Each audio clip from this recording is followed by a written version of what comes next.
Joining us now to discuss the tense meeting today between President Trump and Ukrainian President Volodymyr Zelensky is political strategist G'eraird Filitti. He's also a foreign affairs analyst and attorney specializing in international law.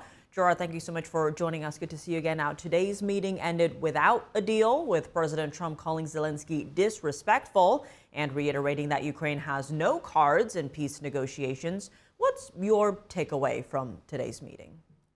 Well, today's meeting, as it was publicized, is something I think many Americans have not seen before. This was unprecedented, and especially when you hear that the Trump administration asked Zelensky to leave the White House after that confrontation.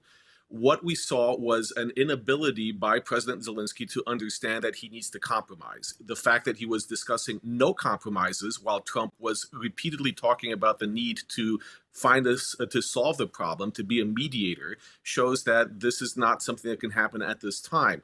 Zelensky still needs to come to the table, but that's not what happened today. So we don't have that mineral deal. We don't have that security guarantee of any kind. We have the war continuing, and Zelensky really has a lot of ground to make up.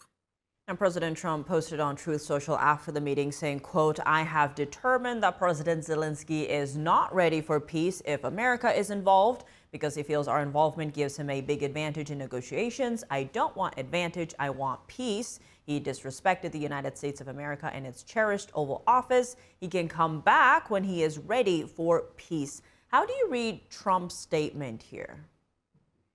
I read this as a very accurate reflection of what happened. The read of the room was that President Zelensky feels that he has more to gain by continuing getting support from the West than by sitting down to negotiate an end to the war. And we have to remember the Biden administration did him no favors.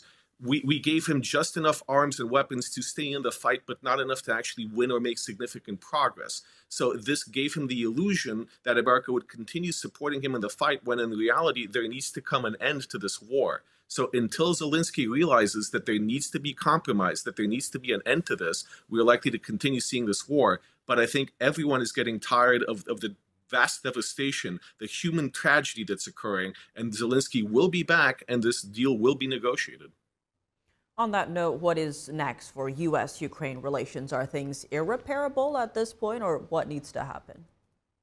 I don't think they're irreparable. I think it's a good sign that Zelensky did not just fly home, that he did go on Bret Baier and have that conversation with him. I think we will see over this evening and tomorrow more attempts to kind of walk back his comments, still standing by them to the extent that Russia was the aggressor, but showing more of a willingness, more of a contrition and understanding that he does eventually want to come back to the table. I think the relationship is not harmed, but Zelensky has a lot of damage control to do in the next few days.